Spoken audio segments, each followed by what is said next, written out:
Hello' বন্ধু বান্ধৱসকল, স্বাগতম জনাইছোঁ নতুন এটা ভিডিঅ'লৈ। কৃষ্ণকান্ত সন্দিকৈ ৰাজ্যিক মুক্ত বিশ্ববিদ্যালয়ৰ লাৰ্ণাৰসকল বা ষ্টুডেণ্টসকলে BA থাৰ্ড চেমৰ এক্সাম কেতিয়া হ'ব, মাষ্টাৰ ডিগ্ৰী থাৰ্ড চেমৰ এক্সাম কেতিয়া হ'ব, ফাৰ্ষ্ট চেমৰ এক্সাম ৰেজাল্ট কেতিয়া দিব, এনেকুৱা ধৰণৰ সকলে প্ৰশ্ন কৰি থাকে।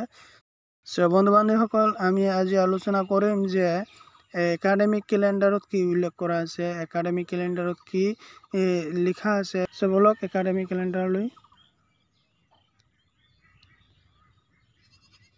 বন্ধু বান্ধৱসকল, এইটো হৈছে একাডেমিক কেলেণ্ডাৰ আৰু বৰ্তমান এপ্ৰিল মাহ চলি আছে। এপ্ৰিল মাহৰ আজি 8 তাৰিখ।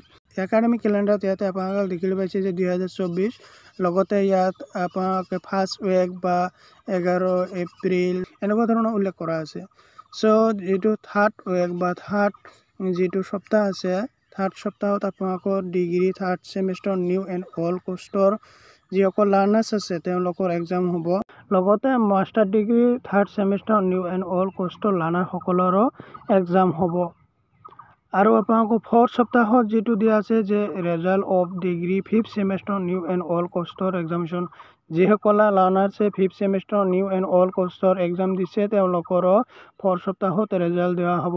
আৰু ফ'ৰ্থ সপ্তাহত আৰু এটা ৰেজাল্ট দিব যে degree first semester new and all কৰ্চৰ যিসকলে এক্সাম দিলে তেওঁলোকৰো ডিগ্ৰী ফাৰ্ষ্ট ছেমিষ্টাৰৰ নিউ এণ্ড অল কৰ্চৰ ষ্টুডেণ্টসকলৰো ৰেজাল্ট ফ'ৰ্থ সপ্তাহতে দিব। এতিয়া আপোনালোকে মে' মাহত 2024ত কি আছে চাই ল'ব যে মে' মাহত 2024ত ফাৰ্ষ্ট উইকত result of PG diploma and master degree first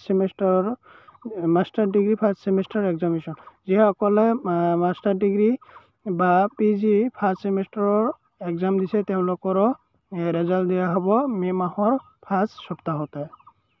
লগতে আপোনালোকৰ 2 ছেমিষ্টাৰৰ কাউন্সিলিং হ'ব আৰু মে' মাহৰ ছেকেণ্ড সপ্তাহত নটিফিকেশ্যন পাব্লিছ কৰিব PG diploma and master degree 2 semester new and all কৰ্চৰ এক্সামৰ কাৰণে আপোনালোকে ছেকেণ্ড সপ্তাহত নটিফিকেশ্যন পাই যাব।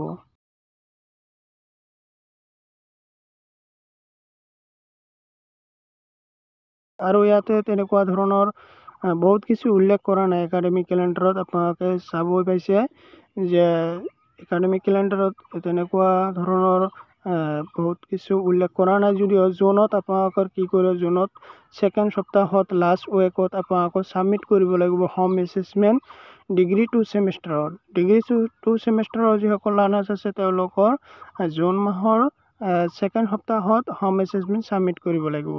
লগতে ছেকেণ্ড সপ্তাহত degree 6 semester new and all কৰ্চৰ যিসকল লাৰ্ণাৰ্ছ আছে তেওঁলোকৰো এক্সাম হ'ব। আৰু থাৰ্ড সপ্তাহত আপোনালোকৰ fourth semester new and all কৰ্চৰ নটিফিকেশ্যন দিব এক্সামৰ কাৰণে। আৰু থাৰ্ড সপ্তাহত notification for master degree fourth semester new and all কৰ্চৰ এক্সামৰ কাৰণে দিব। কৃষ্ণকান্ত সন্দিকৈ ৰাজ্যিক মুক্ত বিশ্ববিদ্যালয়ৰ ফালৰ পৰা নটিফিকেশ্যন দিলে মই আপোনালোকক দি দিম, আপোনালোকে পাই যাব। এয়া আছিল বন্ধু বান্ধৱীসকল একাডেমিক কেলেণ্ডাৰত উল্লেখ কৰা কিছুমান গুৰুত্বপূৰ্ণ, ক'বলৈ গ'লে গুৰুত্বপূৰ্ণ নটিফিকেশ্যন। ইয়াতে আপোনালোকে দেখিবলৈ পালে যে একাডেমিক কেলেণ্ডাৰত কি কি উল্লেখ কৰা আছে।